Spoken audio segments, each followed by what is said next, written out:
Olha, primeiro, obrigado pela pergunta. É uma ótima pergunta. E eu vou responder com entusiasmo e com um toque de humor, porque se a gente não conseguir rir das próprias armadilhas, a gente já começou perdendo, mas sem perder a profundidade, combinado? Então, bora lá.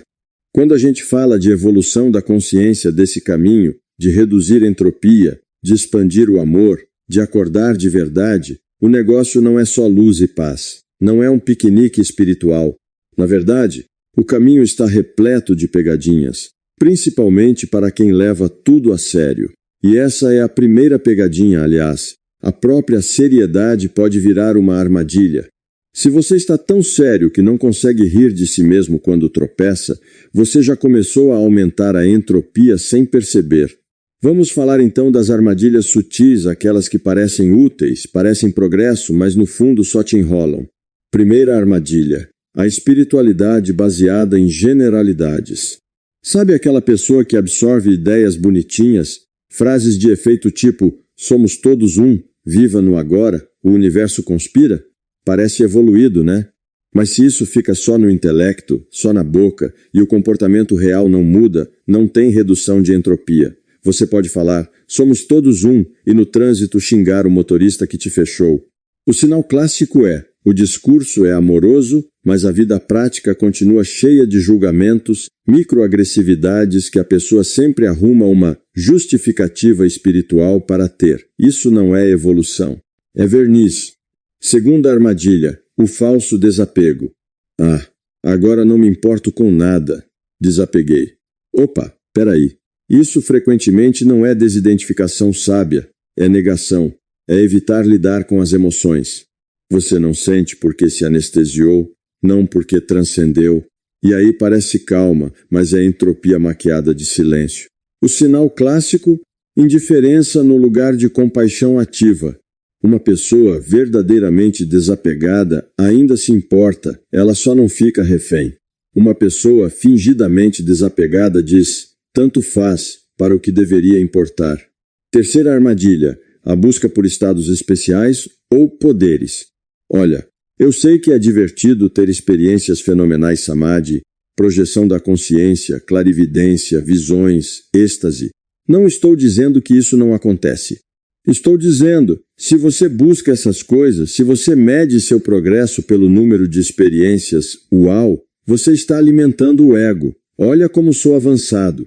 Enquanto isso, sua vida comum continua cheia de medos, reatividade, pequenas maldades. O sinal clássico é: você fala mais das suas experiências do que das suas transformações de caráter. O verdadeiro progresso no My Big Toe não se mede pelo que você vê ou sente, mede-se pelo que você é nas relações.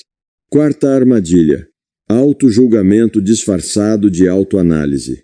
Essa é traiçoeira. Você quer evoluir, então fica se observando o tempo todo. Só que a observação vem com uma voz interna dizendo: "Poxa, fiz de novo. Ainda não melhorei.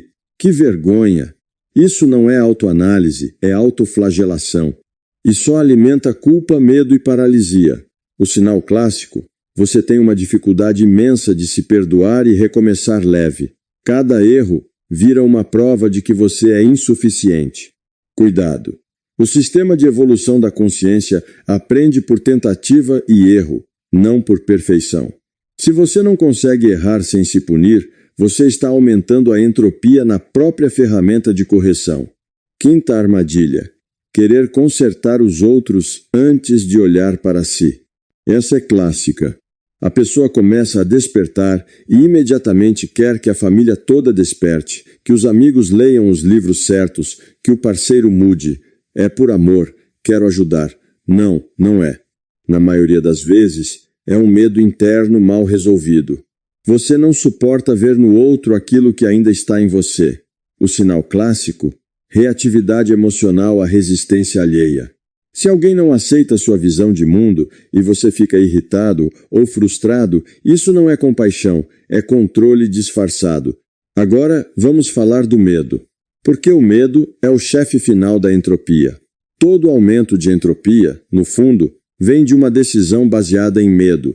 E evoluir na direção do amor é exatamente aprender a navegar pelo medo sem ser dominado por ele, mas também sem negar que ele existe. A grande questão é: nem todo medo é vilão. Tem medo que salva a sua vida. Se um leão está vindo na sua direção, eu quero que você sinta medo. Medo legítimo serve para a sobrevivência. O problema é quando o medo vira entrópico, quando ele paralisa, quando ele rumina, quando ele protege o ego em vez de proteger o corpo. Como distinguir? Vou dar uma regra prática de ouro. Se o medo é acompanhado de clareza e ele some depois que você age de modo prático, provavelmente é medo legítimo. Exemplo: você sente receio de andar sozinho num bairro perigoso. Esse medo te leva a tomar uma rota diferente ou ir acompanhado. Pronto! Depois que você age, o medo vai embora. Agora, se o medo gera confusão, se ele volta em looping mesmo depois que você fez algo, se ele te paralisa ou te faz evitar situações repetitivas, isso é medo entrópico. Exemplos: medo excessivo de errar, medo de ser julgado, medo de não ser aceito, medo de perder o controle. Esse medo não protege, ele limita. Ele não está te salvando de um leão. Está te salvando de uma versão melhor de você mesmo. O medo legítimo protege o corpo físico. O medo entrópico protege o ego e o conforto. Aprenda essa diferença e você já terá um radar muito mais fino. Agora, a parte mais importante: estratégias concretas para detectar essas armadilhas cedo e corrigir o curso sem criar mais ruído. Porque errar faz parte. Não é só permitido errar, é esperado. O sistema inteiro da evolução da consciência é um laboratório de tentativa e erro. Então não exija perfeição, exija correção leve. Primeira estratégia: pratique autoobservação sem julgamento. Observe seus pensamentos, suas emoções, seus impulsos, como se você fosse um cientista estudando um animal selvagem. Não diga isso é errado, diga: olha só, isso ainda pega em mim. Interessante. E se você conseguir rir do seu próprio ego, melhor ainda. O humor é um antídoto contra a seriedade paralisante. Quando você ri do seu drama, você quebra o feitiço. Segunda estratégia: questione suas intenções reais. Não só o que você faz, mas o que está movendo aquilo. É vontade genuína de aprender a amar? Ou você está buscando reconhecimento, segurança, controle, uma identidade espiritual bacana?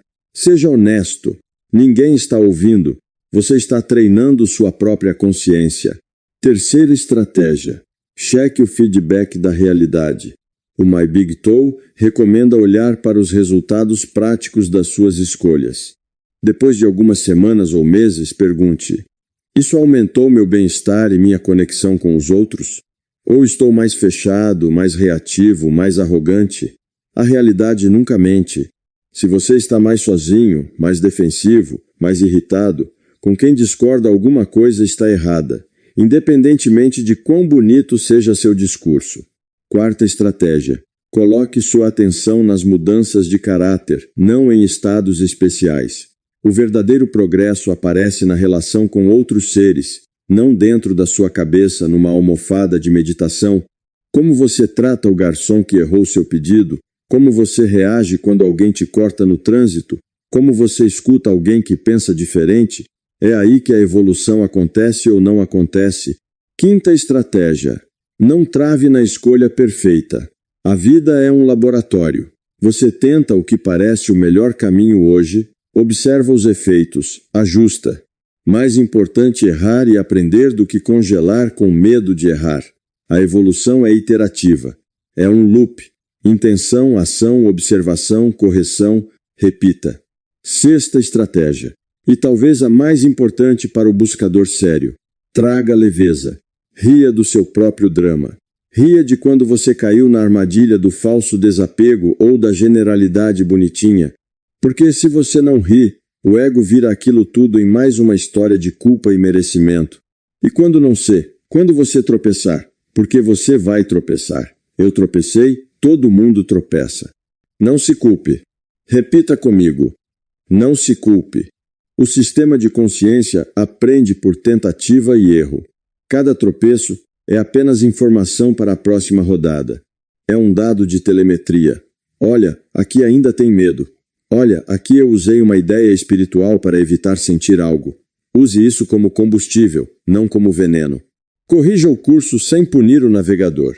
Se eu pudesse resumir tudo isso numa frase curta, que você possa gravar num papel ou repetir para si mesmo toda manhã, seria esta: não se leve a sério demais. Leve a sua intenção a sério e o resto, leve com humor.